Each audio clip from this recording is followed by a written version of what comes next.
নমস্কাৰ মই এপলিনা আপোনালোকে চাই আছে পিপলছ নৰ্থ ইষ্ট আৰু এই মুহূৰ্তত লৈ আহিছো ৰাজ্যৰ ৰাজনীতিৰ এটা ডাঙৰ খবৰ উপনিৰ্বাচন আহি আছে কিন্তু লোকসভা সমষ্টিৰ উপনিৰ্বাচনৰ পূৰ্বে এতিয়া কংগ্ৰেছত মুখ্যম আঘাত কাৰণ কংগ্ৰেছত এতিয়া শীৰ্ষ নেতৃত্বৰ অভাৱ কংগ্ৰেছৰ শীৰ্ষ নেতৃত্বই যিসকল কংগ্ৰেছ কৰ্মী আছে তেওঁলোকৰ মৰ্মবেদনা বুজি নাপায় আৰু যাৰ বাবে এতিয়া প্ৰচণ্ড ক্ষোভ প্ৰকাশ কৰিছে আৰু একেলগে 7 জনৰো অধিক কংগ্ৰেছ কৰ্মীয়ে দল ত্যাগ কৰিছে দল ত্যাগ কৰাৰ পূৰ্বে সংবাদমেল সম্বোধন কৰি দীৰ্ঘ দিন ধৰি তেওঁলোকে কংগ্ৰেছ দলৰ বাবে কাম কৰি কংগ্ৰেছৰ বাবে সকলো সময়তে নিজক অৰ্পণ কৰি কি পালে তাক লৈ প্ৰচণ্ড অসন্তুষ্টি প্ৰকাশ কৰা পৰিলক্ষিত হৈছে গৌৰৱ গগৈৰ বিৰুদ্ধে এতিয়া প্ৰচণ্ড ক্ষোভ প্ৰকাশ কৰিছে কংগ্ৰেছ কৰ্মীসকলে দীৰ্ঘ সময় ধৰি কংগ্ৰেছত কাম কৰাৰ পিছতো কংগ্ৰেছৰ দলটোৰ ভিতৰত বা বিভিন্ন প্ৰান্তত থকা যিসমূহ অসন্তুষ্টি আছে যিসমূহ ভুল ত্ৰুটি আছে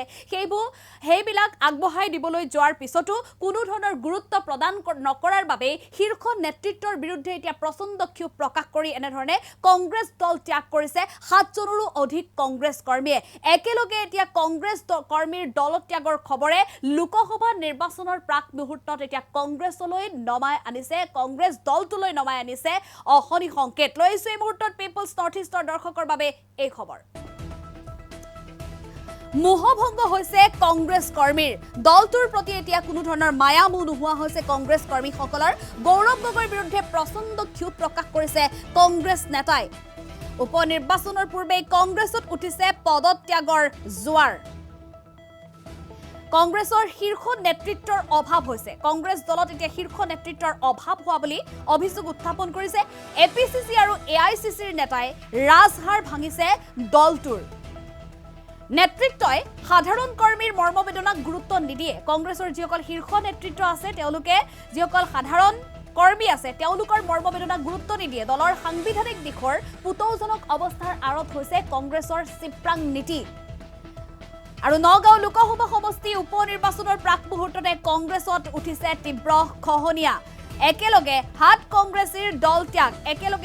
কৰিছে 7 কংগ্ৰেছী জাগিৰোড আৰু মৰিগাঁও বিধানসভা সমষ্টিত কংগ্ৰেছৰ শীৰ্ষ নেতৃত্বৰ বিৰুদ্ধে তীব্ৰ অসন্তুষ্টি প্ৰকাশ কৰি দল এৰিছে কংগ্ৰেছ নেতাই দলীয় বিষয়বাবৰ পৰা সামূহিক পদত্যাগ কেইবাগৰাকীও কংগ্ৰেছ নেতাৰ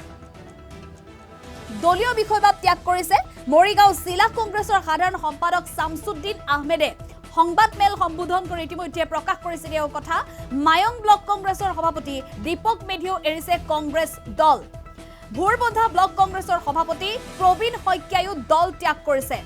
জাগিৰোড যুৱ কংগ্ৰেছৰ সভাপতি হেমন্ত ইংতিয়েও ইতিমধ্যে পদত্যাগ পত্ৰ প্ৰেৰণ কৰিছে জাগিৰোড ব্লক কংগ্ৰেছৰ সাধাৰণ সম্পাদক জিয়াবুৰ ৰহমানেও এৰিছে কংগ্ৰেছ দল কোষাধ্যক্ষ বিকাশ বৰা সহ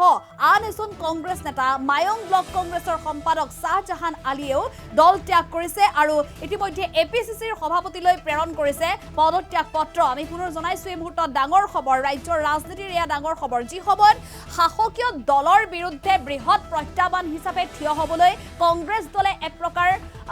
প্ৰকাৰ ঘোষণা কৰিছে তেনে অৱস্থাতে কিন্তু কংগ্ৰেছত এতিয়া মুখ্যম আঘাত ইজনৰ পিছত সিজন কংগ্ৰেছীয়ে দল ত্যাগ কৰিছে লোকসভা নিৰ্বাচনলৈ টঙালি বান্ধিছে এতিয়া শাসক বিৰোধীয়ে তেনে সময়তে এতিয়া কংগ্ৰেছ দলটোত অথন্তৰ ঘটিছে বুলি ক'ব লাগিব কাৰণ কংগ্ৰেছ দলৰ প্ৰতি তীব্ৰ অসন্তুষ্টি প্ৰকাশ কৰিছে কংগ্ৰেছ দলৰ বাবে দীৰ্ঘদিন কাম কৰি অহা এইসকল নেতাই তেওঁলোকে কংগ্ৰেছ দলটোত প্ৰথম পৰ্যায়ৰ পৰাই তেওঁলোক আছে বা তেওঁলোকে যেতিয়াই ৰাজনৈতিক জীৱনলৈ আহিছে সেই সময়ছোৱাৰ পৰাই কেৱল মাত্ৰ কংগ্ৰেছৰ বাবে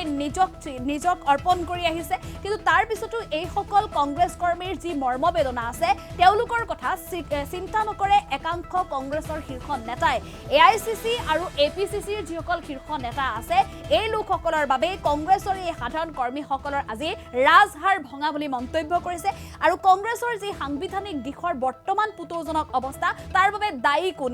সেই কথাও উল্লেখ কৰিছে সংবাদমেল যোগে যে কংগ্ৰেছৰ একাংশ নেতাৰ চিপ্ৰাং নীতিৰ বাবে কংগ্ৰেছ দুৰ্বল হৈ গৈছে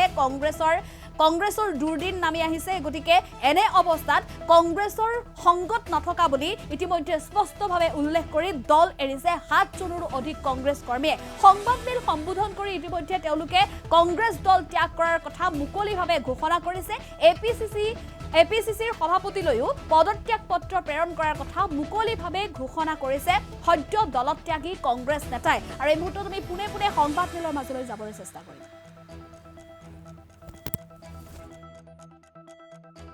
মৰিগাঁও সমষ্টিৰ ৰুমনা ব্লক কংগ্ৰেছৰ মই সভাপতি। আমাৰ জাগিৰোড সমষ্টিৰ মায়ং ব্লকৰ সন্মানীয় সভাপতি দীপক মেধি ডাঙৰীয়া আছে। আমাৰ বৰ্তমান ইউথ কংগ্ৰেছৰ মানে ট্ৰেজাৰাৰ বিকাশ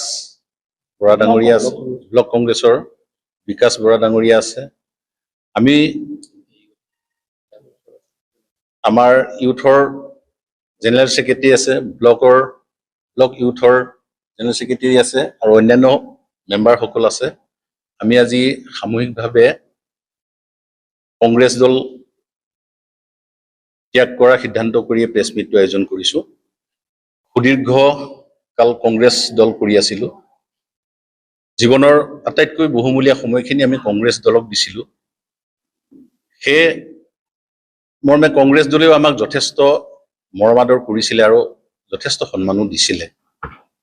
বৰ্তমানৰ প্ৰেক্ষাপটত কংগ্ৰেছ দলৰ আমাৰ সৰ্বভাৰতীয় পৰ্যায়তে কওক বা অসম প্ৰদেশৰ ক্ষেত্ৰতে যদি আমি চাওঁ, বৰ্তমান নেতৃত্বৰ একেবাৰে অভাৱ হৈছে, যাৰ কাৰণে আমি বৰ জীয়াটো ভুগিব লগা হৈছে। বিশেষকৈ মৰিগাঁৱৰ ক্ষেত্ৰত অসম প্ৰদেশ কংগ্ৰেছ কমিটি আৰু AICCৰ দুজনমান নেতা লগ হৈ আমাৰ মৰিগাঁও কংগ্ৰেছটো একেবাৰে ৰাজহাড় ভাগি পেলাইছে, যিটো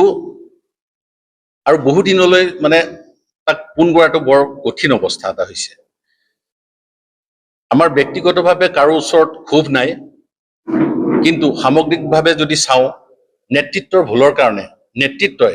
কংগ্ৰেছ দলৰ নেতৃত্বই, অসম প্ৰদেশ কংগ্ৰেছ দলৰ নেতৃত্বই আমাৰ সাধাৰণ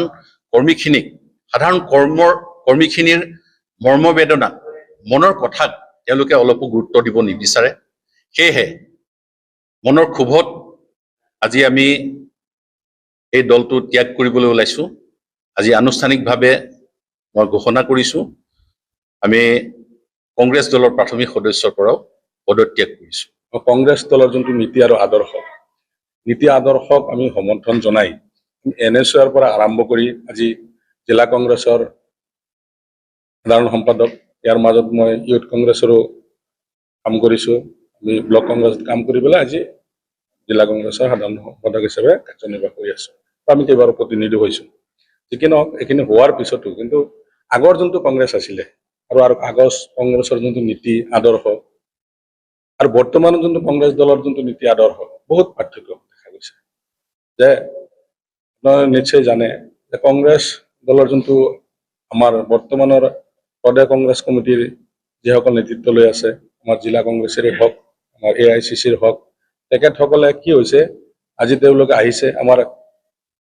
যিটো অল ইণ্ডিয়া কংগ্ৰেছ কমিটিৰ যিটো কোনোবা আহিছে, আমাৰ APCCক ফোন কৰিছে, আহি পেলাই APCCয়ে তেওঁলোকক কোনোবা এটা জিলাত পঠিয়াই দিছে। আমি সেই মানুহজনকে খালি আলহী হিচাপে, তেওঁ গেষ্ট হিচাপে, তেওঁ কৰ্মী নহয়, একেবাৰে আমাৰ ডাঙৰ নেতা আহিছে, নেতা হিচাপে তেওঁক আমি গামোচাৰে আদৰি সন্মান জনাই আমাৰ কনফাৰেন্স হলৰ পৰা তেওঁলোকক আমি ভাল হোটেলত খোৱাই বোৱাই আমি পঠিয়াই দিছোঁ। তৃণমূল পৰ্যায়ত কোনো ধৰণৰ সাংগঠনিকভাৱে যে কিবা আমাৰ লাভৱান হৈছে সেইটো আমাৰ পৰিলক্ষিত হোৱা নাই। কিন্তু এই কথাখিনি আমি নেতৃত্বক বাৰে বাৰে অৱগত কৰিছোঁ, কিন্তু নেতৃত্বে আমাক কোনো ধৰণৰ গুৰুত্ব দিয়া নাই এই কথা হ'ব। আৰু যাৰ কাৰণে নেকি আজি বৰ্তমান কংগ্ৰেছ দলৰ যোনটো আমাৰ সাংগঠনিক ভেটি পতৌ লগা অৱস্থা, আৰু ইয়াৰ পিছতো আমি বাৰম্বাৰ আমি বিভিন্ন হিচাপে আমি তেওঁলোকক আমি এই কথাখিনি অৱগত কৰিব বিচাৰিছোঁ নেতৃত্বক, কিন্তু নেতৃত্বই এইখিনি গুৰুত্ব নিদিলে। আজি যি কি নহওক, আপোনালোকে জানে আমাৰ যোৱা যোনটো বিধানসভা নিৰ্বাচন হৈ গৈছে, এই যোৱা বিধানসভা নিৰ্বাচনত আমাৰ জাগিৰোড সমষ্টিৰ আমাৰ যোনজন প্ৰাৰ্থী আছিলে বুবুল দাস ডাঙৰীয়া, তেখেতে অশেষ কষ্ট কৰিছে আৰু তেখেতক যোগ দিয়াৰ কাৰণে আমিও বহুত কষ্ট কৰিছিলোঁ। কিন্তু কষ্ট কৰিলে কি হ'ব, আমাৰ মাজতে কিছুমান ব্যক্তি আছিলে তেওঁলোকে চিপৰাং মাৰি পেলাই আমাক দলৰ যে সন্মানীয় যোনজন প্ৰাৰ্থী কেনেকে হৰুৱাব তাৰ কাৰণে। কিন্তু সেই কথাখিনি আমি তাৰপিছত যদি আমাৰ পৰ্যালোচনা হয় আমাৰ কংগ্ৰেছ দলৰ, আমাৰ দুয়োখন ব্লক কংগ্ৰেছ কমিটিৰ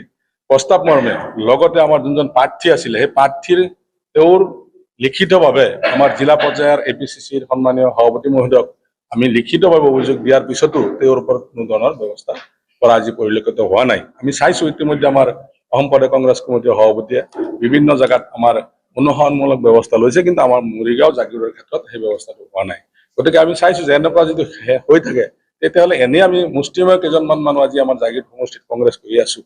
তাৰপিছত আমি ভৱিষ্যত আমি কেনেকে আমি ৰাইজৰ যে কিবা সেৱা কৰিব পাৰিম, আমি যোনটো মনোবৃত্তি লৈ আজি আমি পাৰ্টি কৰি আছো, আমাৰ যোনটো উদ্দেশ্য, সেই উদ্দেশ্যত আমি কেতিয়াও সফল হ'ব নোৱাৰিম। গতিকে যদি আমি ৰাইজকে যদি আমি কোনো ধৰণৰ এটা আমি উপকাৰ কৰিব নোৱাৰো, ৰাইজক যদি সমস্যাখিনি আমি সমাধান কৰিব নোৱাৰো, তেতিয়াহ'লে আমি এই দল কৰি মানুহখিনিক আবুৱা কৰি আমাৰ কোনো যুক্তিসংগত নাথাকে। সেইকাৰণে আজি আমি এইকেইজন খালী ব্যক্তিয়ে নহয়, আজি আমাৰ ইয়াৰ পিছতো আমাৰ জাগিৰ সমষ্টি হওক, মৰিগাঁও, ইতিমধ্যে আপোনালোকে দেখা পাইছে লাহৰীগড়ৰ পৰা পঞ্চায়তৰ প্ৰতিনিধি, জিলা পৰিষদ, সন্মানীয় মণ্ডলৰ পৰা আদি কৰি বুথ কমিটি বিভিন্ন পৰ্যায়ৰ কৰ্মীসকলে ইতিমধ্যে তেওঁলোকে ৰিজাইনেশ্যন দিছে আপোনালোকে। কিন্তু ইয়াৰ পিছত আমাৰ জাগিৰোডতো ইয়াৰ পিছত ধাৰাবাহিকভাৱে আমাৰ কৰ্মীসকলে ৰিজাইনেশ্যন দিব, আপোনালোকে সেইখিনি অৱগত হ'ব। গতিকে আমি এই কথাখিনি আপোনালোকক অৱগত কৰিলো। আমি যিহেতু ইমান দিন আমি কংগ্ৰেছ কৰি আছিলো, এতিয়া কংগ্ৰেছ দলৰ যোনটো নেতৃত্ব, কংগ্ৰেছ দলৰ যোনটো নীতি আদৰ্শ, সেইখিনি একচুৱেলি আমি ক'ব গ'লে সেইখিনি আমি সন্তুষ্টমূলক আছিল। কিন্তু বৰ্তমান আমি নেতৃত্বৰ ওপৰত সন্তুষ্ট হৈ আমি দল ত্যাগ কৰিছো। পৰৱৰ্তী পৰিকল্পনা এতিয়ালৈকে আমি ভবা নাই। আমি যিহেতু আমি ৰাইজৰ লগত থকা মানুহ, আমি সদায় সৰুৰ পৰা, মই ক'লো NSUৰ পৰা আজি জিলা পৰ্যায়লৈকে আমি আহিছো, ইয়াৰ পৰা ৰাইজে প্ৰতিনিধিও বনাইছে। গতিকে আমি ৰাইজৰ লগত আলোচনা কৰি ৰাইজে যেনেকুৱা সিদ্ধান্ত দিয়ে আমি সেই হিচাপে ৰাইজৰ মতামত ৰাইজৰ স্বাৰ্থত আমি কাম কৰি যাম।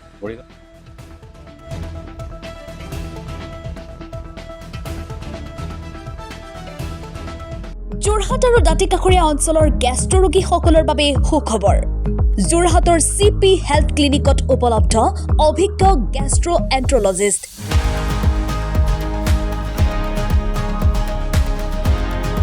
প্ৰতি সোমবাৰৰ পৰা শনিবাৰলৈ পুৱা 10 বজাৰ পৰা সন্ধিয়া 8 বজালৈ আপোনাৰ সেৱাৰ বাবে উপলব্ধ থাকিব